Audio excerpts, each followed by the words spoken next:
It's a whole new world we live in. Pokemon Johto. Well, I suppose there's nothing else to do except take on the Violet City Gym now. We have the Pokemon Gym Leader Faulkner, the elegant master of flying Pokemon. Oh, he didn't even go to the mart before. What's this building? I suppose I should have explored town a bit more sooner. She uses the names of her favorite things to eat. For the nicknames she gives her Pokemon, I mean. What? What do you mean? Is she eating Pokemon? I call my Pidgey Strawberry. Yeah, I'm leaving this house and never coming back. As you can see over here, we have Route 36, and we normally would be able to continue over this way, although as you can see, the path is currently blocked by this strange moving tree. This place is all about flying Pokemon, which grass types are weak against, and the reason he tells you that is because perhaps you're using a Bellsprout or a Chikorita at this point, so there's not really a lot you can use to defeat the flying types in terms of weaknesses, unless maybe you traded a Bellsprout for that Onix with that one guy. But he's just letting you know, maybe don't use a grass or a bug type, which I actually have a bug type I'm using right now. Another level for Jimmy B. Very nice. Here's the thing. Judy is gonna be destroyed. Are you serious already? Jimmy B, it's only been 4 parts and you're already evolving? Alright then. With that, Jimmy has evolved into Quilava. You know, that's right, I completely forgot, but Generations 2 and 3, the levels for your starter evolving were different depending on the starter, instead of it being just one universal, well, level. I guess in this case, Cyndaquil evolves very quickly, which is kind of nice to know. I suppose then, we're going to be with Quilava for quite a while, because it's going to be a bit before we actually evolve into our final form. So even though Flying type has been around since the last generation, this is the first time we had a Flying type Gym Leader. In fact, we didn't even have a Flying type Elite Four member in the last game, though you can kind of make an argument for Lance, honestly.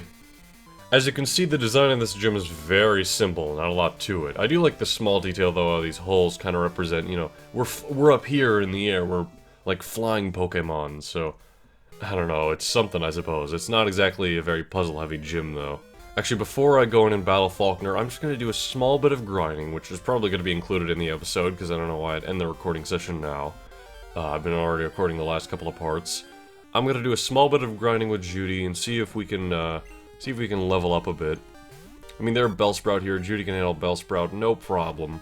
The only issue at hand is we won't be getting a lot of experience, I don't think.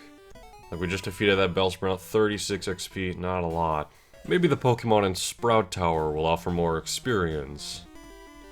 See what kind of experience they're worth. 32, that's not great. But at this point we're getting close to a level, so we might as well keep going.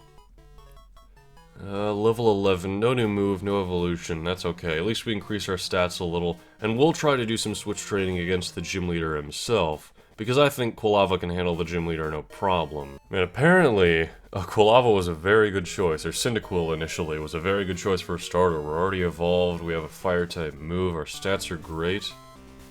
Not to mention all the grass types we faced along the way. Hello there, gym leader.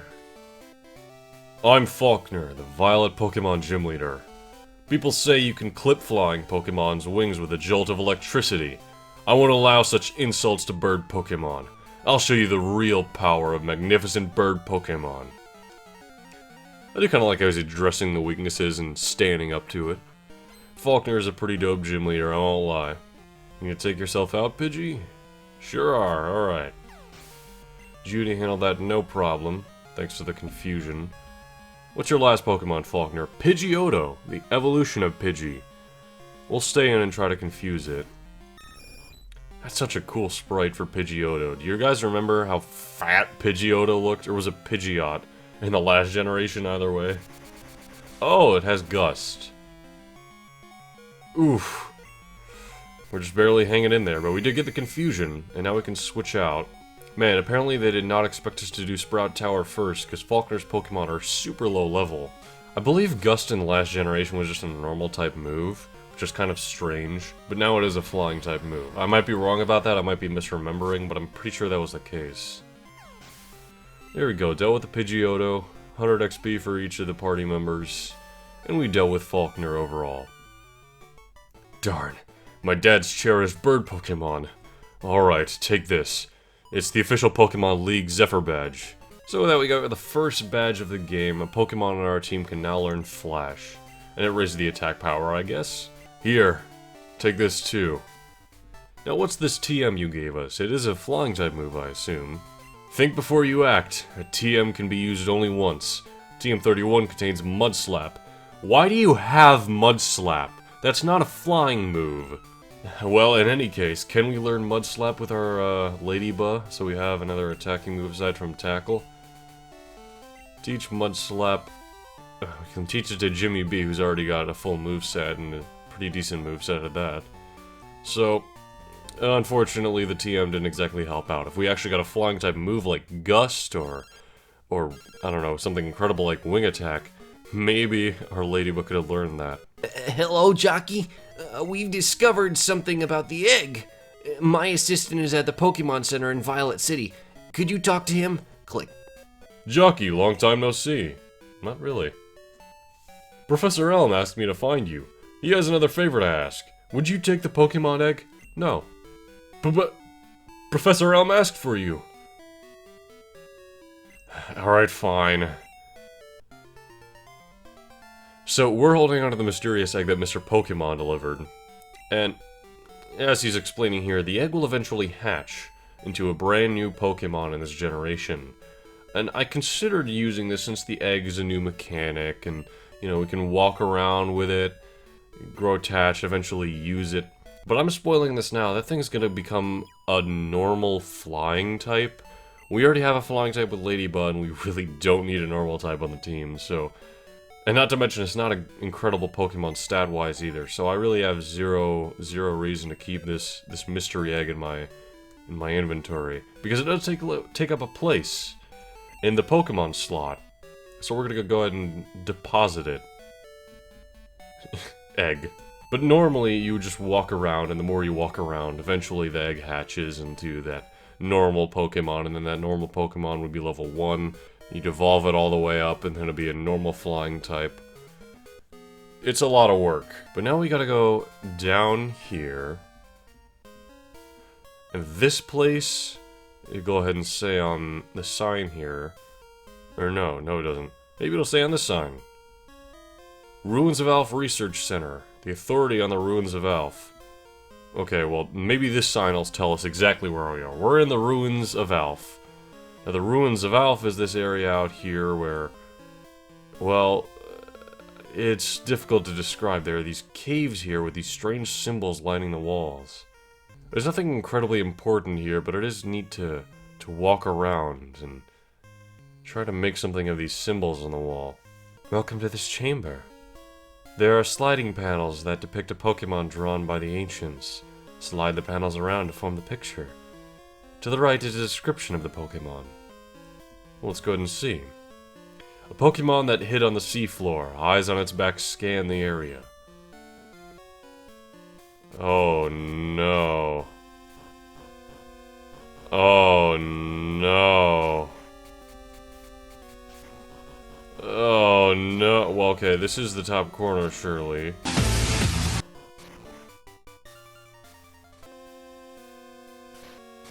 Oh my, and we're dropped down into this area. There's a strange presence here. It looks like the last area, but there's no one here. And we have wild encounters. It's these Unknown. So Unknown here is a Pokemon, but what's unique about Unknown is that each Unknown has a different shape to it. Each of them represent kind of a letter of the alphabet, this one here being the J. So Unknown seems like it'd be kind of neat to collect them all, to undiscover their mystery. What's up with Unknown? The problem there is that Unknown is probably the worst Pokemon in the entire franchise, in terms of battle. It never evolves, it never learns any new moves aside from that move Hidden Power there, which isn't even that amazing.